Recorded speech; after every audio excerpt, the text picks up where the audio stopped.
Chicken gravy எப்படி பண்ணுறதுன்னு காமிக்கிறேன். அன்றைக்கி ஒரு வீடியோ போட்டிருந்தேனே, வெட்டியாக 2.25 நிமிஷம் பேசிவிட்டு லாஸ்ட்டு 15 செகண்ட்ஸில் ரஷ்ஷாக ஏதோ ஒரு ரெசிபி பண்ணேனே, அந்த மாதிரி இல்லாமல் உருப்படியாக 3 மினிட்ஸும் இன்ஃபர்மேஷனோடு இந்த வீடியோ போடுறேன். நான் பண்ணுற சிக்கன் கிரேவி சூப்பராக இருக்கும்.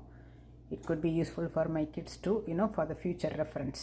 Let's start. அதில் கருவேப்பிலை, நல்லெண்ணெய், அப்புறம் என்னது ஃப்ரெஷ் கோரியண்டர் சீட்ஸை இது பண்ணுறது, அரைச்சி ஊற்றுறதுக்கு லாஸ்ட் 2 மினிட்ஸ் முன்னாடி, அப்புறம் நல்ல கெட்டியான தேங்காய் பால், இதெல்லாம் ரொம்ப க்ரூஷியல். மற்றபடி வெரி சிம்பிள். இது வெந்த ஒன்று, அது வெந்த ஒன்று அப்படிலாம் கிடையாது. ஃபஸ்ட்டு தாளிக்கும் போது மட்டும்தான் அந்த பச்சை வாழை போகிறதுக்கு கருவேப்பிலைங்கிற ஆமாம், வெங்காயம், இஞ்சி, பூண்டு, அது மட்டும்தான். மற்ற எல்லாத்தையும் ஒன்றா போட்டு மூடி வச்சிட வேண்டியதுதான்.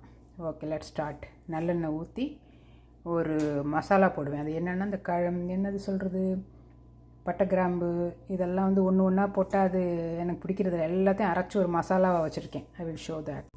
இது இருக்கு இல்லையா, என்னது இது, இந்த மாதிரி ஒரு மசாலா இருக்குல்ல, இதை போட்டு அடைச்சோன்னா மிக்சியே உடஞ்சிரும். ஸோ அதை நான் போடலை. அதை தாளிக்கும் போது போடுவேன். இதுக்கு பேர் என்னன்னு கூட தெரியல. அதாவது ஏலக்காயில் பெரிய ஏலக்காய். ஐயோ, இந்த வீடியோவும் அப்படி தான் ரஷ்ஷில் பிடியும் போல் இருக்கே. இது பெரிய ஏலக்காய். இதெல்லாம் தாளிக்கும் போது போடுவேன். பே லீவ்ஸ், மற்றபடி இந்த பாசி, கடல் பாசி, என்னென்னமோ இருக்குமே, யூ நேம் இட், எல்லாத்தையும் மிக்சடாக ஒரு பொடி மாதிரி அரைச்சி வச்சுருப்பேன். அதை தான் தாளிக்கும் போது போடுவேன். ரொம்ப ரஷ்ஷாக இருக்கோ, இதான் பொடி.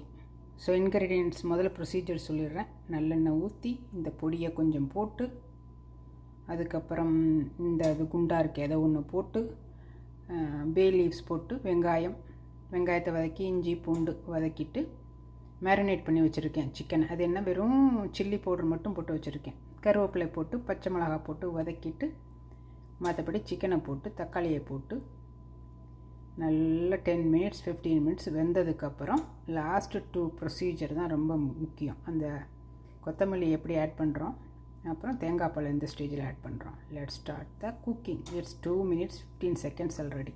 நல்லெண்ணெய் ஊற்றிருக்கேன். கருவேப்பிலை நல்லா கிடைக்கிது விக்டோரியாவில். வெங்காயம், கருவேப்பிலை போட்டாச்சு. அப்புறம் இப்போ ஜிஞ்சர் ஜூஸ் வச்சுருக்கோம், நல்லா கொஞ்சம் ஊற்றி கார்லிக் போட வேண்டியதுதான்.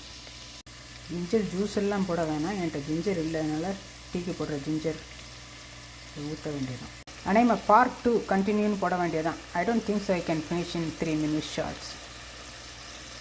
இன்னும் கார்லிக்கே போடலை. கார்லிக் இப்போ தான் க்ரஷ் பண்ணிகிட்ருக்கேன். ஓகே, கார்லிக் ஆட் பண்ணியாச்சு. இது எல்லாம் நல்லா பச்சை வாடை போகிற வரைக்கும் வதக்குறது மட்டும்தான் இந்த சிக்கன் கிரேவியோட குக்கிங். மற்ற எல்லாத்தையும் ஒன்றா போட்டுற வேண்டியதான்.